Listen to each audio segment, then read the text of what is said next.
नमस्कार साथियों, स्वागत है आपका मिशन एमपीएससी वॉरियर के डेली करंट अफेयर प्रोग्राम में। मैं हूं जितेंद्र झा और आज है 1 अक्टूबर। खबरों की शुरुआत करते हैं। असम की जूडीमा राइस वाइन को मिला जीआई टैग।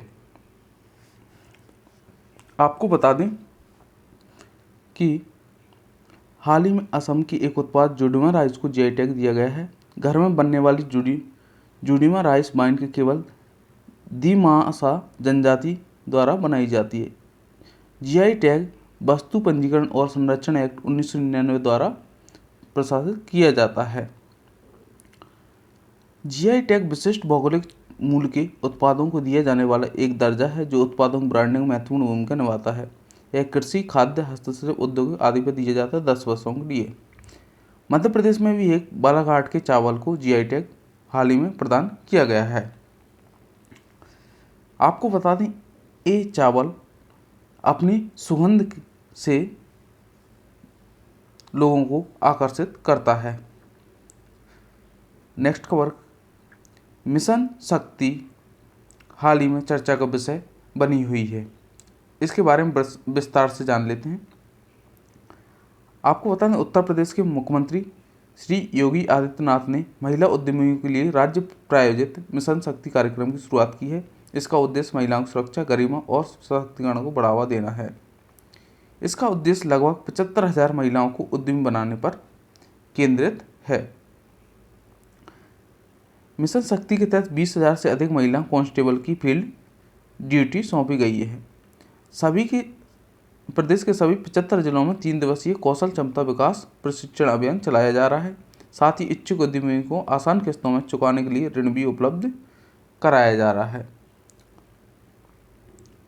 इस अवसर पर राज्य की एक जिला एक उत्पाद योजना पर आधारित एक डाक टिकट और एक विशिष्ट टिकट कवर भी शुभारंभ किया गया है। आपको बता दें, इसका पहला चरण अक्टूबर 2020 से शुरू किया गया था।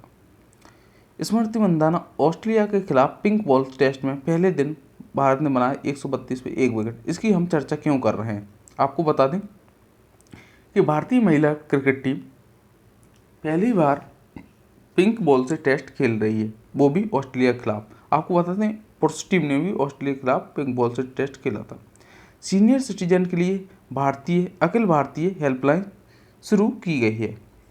इसके बारे में विस्तार से जान लेते हैं कि हाल ही में सामाजिक न्याय और अधिकारिता मंत्रालय ने देश की बुजुर्ग आबादी के लिए एक हेल्पलाइन शुरू की है। भारत की पहली Akhil Bharatiya toll free helpline 14567 को एल्डर लाइन कहा जा रहा है। एल्डर लाइन का उद्देश्य बुजुर्ग आबादी की चिंताओं को समझने और साझा करने के लिए एक एकल मंच प्रदान करना है। इसका मकसद सूचना, मार्गदर्शन, भावनात्मक समर्थन, दुर्व्यवहार के मामलों में तत्काल सहायता प्रदान करना भी है। वरिष्ठ नागरिक पेंशन, कानूनी मुद्दों पर स्पष्टता प्राप्त करने और बेघर बुजुर्गों के बचाव की सुविधा के लिए इस टोल फ्री नंबर पर कॉल कर सकते हैं और सहायता प्राप्त कर सकते हैं। भारत में global computer science education initiative launch किया गया है। आपको इसके बारे में विस्तार से बता देते हैं कि हाल ही में अमेजन ने भारत में पहला global computer science education initiative Amazon Future Engineer launch किया है। Childhood to care community programme है। इसका उद्देश्य छात्रों को व्यक्तिगत, ऑनलाइन और मिश्रित शिक्षण प्रारूपों के माध्यम से कंप्यूटर साइंस शिक्षा प्रदान करना है। इस पहल 7 राज्यों के 900 सरकारी स्कूलों के 1 लाख से अधिक छात्रों तक पहुंच को सक्षम बनाएगी। 7 राज्य कर्नाटक, दिल्ली, हरियाणा, महाराष्ट्र, तमिलनाडु, उड़ीसा और तेलंगाना है। इसका मुख्य लक्ष्य 6 से 12 की कक्षा के छात्रों पर केंद्रित होगा। चक्रवात गुलाब आपने सुना होगा। इसके बाद अब एक नया तूफान शाहीन महाराष्ट्र, गुजरात के लोगों को चिंता का विषय बन गया है।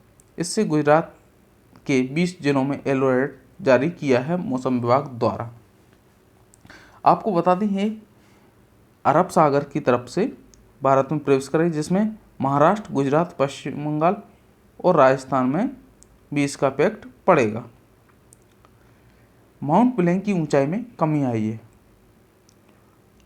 आपको बता दें, हाल ही में इस चर्चा का विषय बना हुआ है कि माउंट ब्लैंक की ऊंचाई में पिछली बार मापे जाने के बाद में 1 मीटर यानी 3 फुट सिकुड़ गया है। पहाड़ की ऊंचाई हर साल बदलती रहती, क्योंकि इसका शिखर स्थायी नहीं रहता है।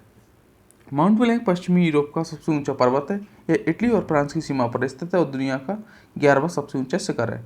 माउंट ब्लैंक मासिव पर्वतारोहियों आदि के बीच लोकप्रिय और आदर्श स्थल के रूप में भी विख्यात है। हाल ही में चर्चा रही मेनिंजाइटिस के लिए ग्लोबल रोड मैप लॉन्च किया गया है। आपको बता दें कि WHO और उसके भागीदार ने 2030 तक मेनिंजाइटिस को हराने के लिए ग्लोबल रोड मैप लॉन्च किया है। यह रणनीति संक्रमण की रोकथाम और उसके निदान पर केंद्रित है। जीवाणु या विषाणु की वजह से होने वाले घातक रोग मेनिंजाइटिस को हराने के लिए पहली वैश्विक रणनीति है। उद्देश्य क्या है इसकी? उच्च टीकाकरण कवरेज की उपलब्धि, नए किफायती टीकों का विकास, शीघ्र निदान, रोगियों के लिए इष्टतम उपचार, प्रभावित लोगों की देखभाल और समर्थन, मेनिंजाइटिस के बारे में उच्च जागरूकता सुनिश्चित करना। ये इस नए रोड मैप के उद्देश्य हैं।